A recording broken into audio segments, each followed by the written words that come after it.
Catapult Falls is an innovative water ride at SeaWorld San Antonio.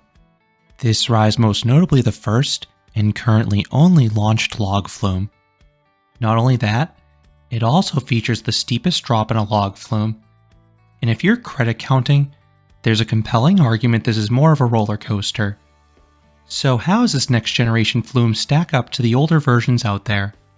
Find out in this review. SeaWorld of Texas opened in 1987. Initially, it had no rides, but 2 water rides were added in 1991. One was Rio Loco, an Intamin River Rapids ride. The other was an aero log flume named Texas Splashdown.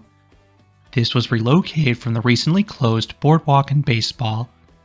The ride featured a large double down at the end and was quite popular over the next decade. However, rising maintenance costs led to its closure after the 2011 season. The ride was removed and the site sat vacant for a decade. Flash forward to 2022. The park was now known as SeaWorld San Antonio, and they announced a cutting-edge successor named Catapult Falls. This would be an Intamin log flume in the exact same plot of land, adjacent to Steel Eel's Turnaround. The ride would have 2 notable features. One, this would be the first flume to feature a launch, and is still the only one with this feature. The launch uses a conveyor belt to propel riders to 20.5 miles per hour, or 33 kilometers per hour. Second, this would feature the steepest drop of any log flume. The final plunge reaches a max angle of descent of 53 degrees, which ties it with Chiapas of Phantasialand. Now, there is some debate if this is even a log flume. The park itself calls this a flume coaster. While RCDB does not classify it as a coaster, several other sites do, such as Coaster Count. And I get the argument. There are 2 bunny hills where the boat is 100% gravity driven, including the one immediately after the launch. For that reason, I consider this more of a water coaster, but it is a borderline case in my opinion. This attraction was originally meant to open in 2023. The attraction looked fully built in my March 2023 visit. However, there were complications during testing. This was a prototype after all, from Intamin no less. As summer passed and the ride still was not ready, the park decided to delay the attraction until 2024. The ride still has some hiccups. I saw many reports in 2024 when it was closed. It had opened late for me due to technical issues in my recent visit, but once it opened, it had no additional downtime. Since I hit this attraction immediately after it opened, I was able to walk right on and stay in the boat for some additional re-rides. Later in the day, the station switchbacks were filled. This took roughly 15 minutes. It was a light crowd day, so I shudder to think just how long the wait could be if the queue was ever filled completely. There is quite a lot of space there. I don't know how long this queue typically gets, but I imagine this is very popular in those hot summer days. That is the case with this park's other water rides. The queue has a little theming at least. The ride is stylized to nature. The start has some informational signs about the San Antonio River. Then it shifts more towards a camping vibe. But I think the best part of the queue is the view of the ride. You get right next to the signature launch and final plunge. I was surprised the main drop was quite obstructed from the ride's plaza. It is blocked by a giant tree. The focal point instead is the falling bunny hill and final splashdown. And as with a lot of water rides, there's a splash zone if you want to get absolutely soaked. If you are visiting on a warm day, I would prioritize this attraction early in the day, especially if it continues to be prone to downtime. Since this is located towards the back of the park, I suspect it'll open a half hour after the park, much like the adjacent wave breaker. But I can't say for sure if that's what they do, because the ride again had a delayed opening for me.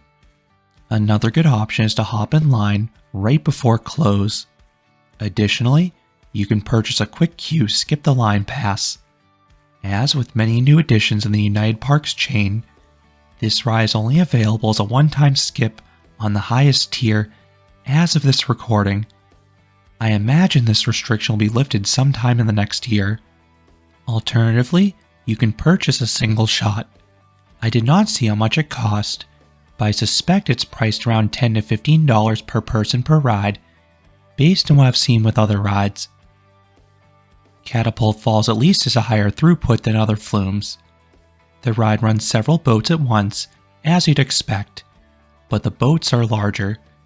Each one seats a max of 8 riders, as there are 4 rows of 2. When you reach the end of the queue, you'll find a continuously moving load platform.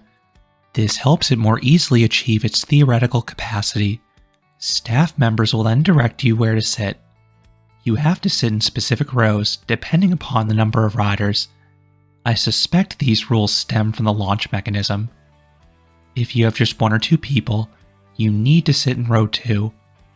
If you have 4 people, you sit in rows 2 and 3. The front and back rows only become available if you have more than 5 people in a boat. I preferred the back 2 rows because you got a little airtime in the main drop. It also was the wettest seat for us, but that may not always be the case.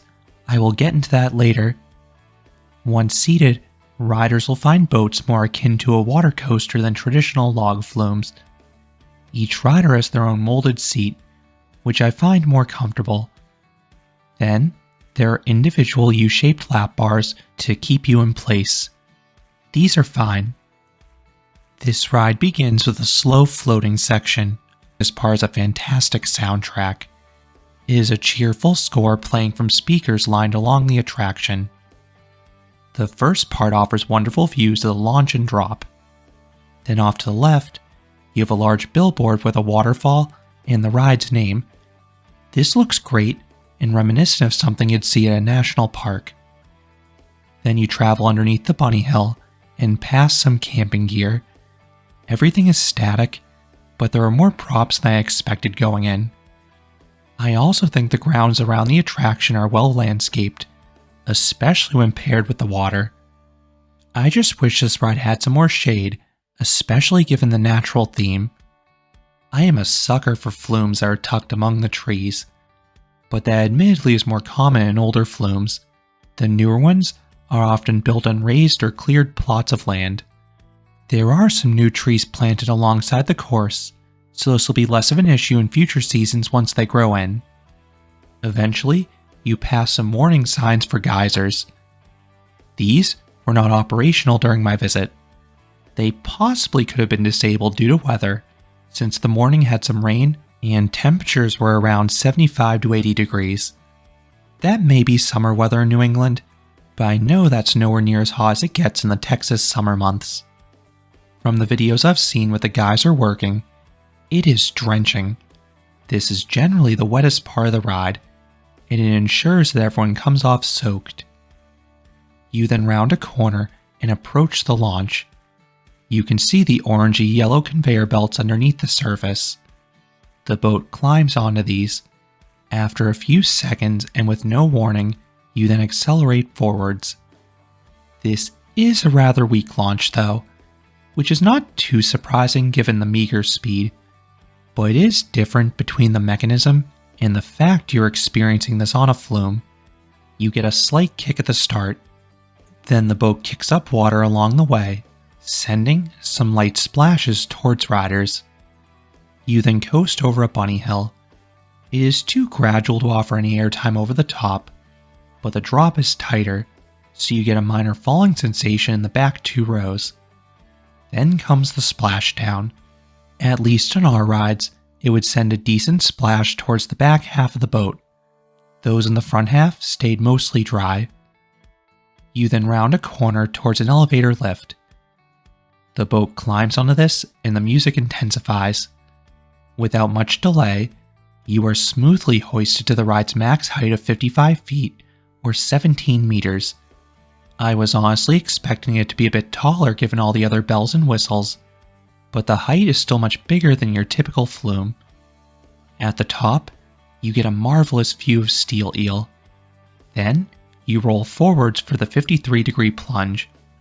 It has very nice zip, and in those back 2 rows, you get some airtime. It is a bit delayed and minor, but you will still lift out your seat a little. You then dive underneath the exit bridge and head over another bunny hill. There is a noticeable trim here that saps some speed. I'm not sure if this is always active, or if it's a means to control the final splash. For us, we got no airtime over the hill. The boat then cruises longer than you'd expect down the runoff trough, before hitting the splashdown. Now that splash is sizable, but much of that water is kicked outwards. It once again spared those up front, and got those in back decently wet. You then float around a bend into the station, ending the nearly 5-minute long experience. That is a good duration for this type of ride. In terms of pacing, this is an engaging flume. The floating sections have more speed than other water rides. Then the ride really shines from the launch onwards. In terms of wetness, remember, the geyser was off for me. In the conditions we experienced this attraction, we got quite damp in those back 2 rows.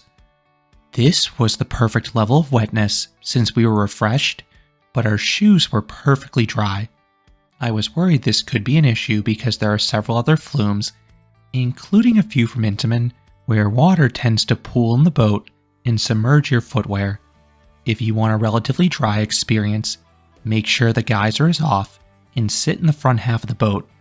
Again, if that geyser is on, from what I understand, everyone gets soaked. So what would I rate Catapult Falls? I would give this ride an 8 out of 10. This is a well above average flume or water coaster, regardless of what you classify it as. I like the overall presentation between the soundtrack, stylization, and small bits of theming. I just wish there were some more trees, but again, that should improve as the new ones grow in. Then you have the unique launch and a very good drop at the end. And the level of wetness we experienced in the back half of the boat was perfect. Just watch out for that geyser if it's active. This immediately became my favorite water ride at SeaWorld San Antonio. It is neck and neck with Six Flags Fiesta Texas's Bugs' Whitewater Rapids for the city's best water ride. I really hope Intamin can sell more of these. It is an innovative take on a familiar concept. As more parks are ripping out their aging flumes, I hope parks realize the broad appeal of these water rides and look to add modern versions. Those are my thoughts on Catapult Falls at SeaWorld San Antonio. What are your thoughts on this ride? Do you count this as a flume? Or is it more of a water coaster to you? Let me know down in the comments. If you enjoyed this review, I would appreciate it if you gave this video a like, and you consider subscribing, since there will be a lot more roller coaster amusement park videos here at Canopy Coaster.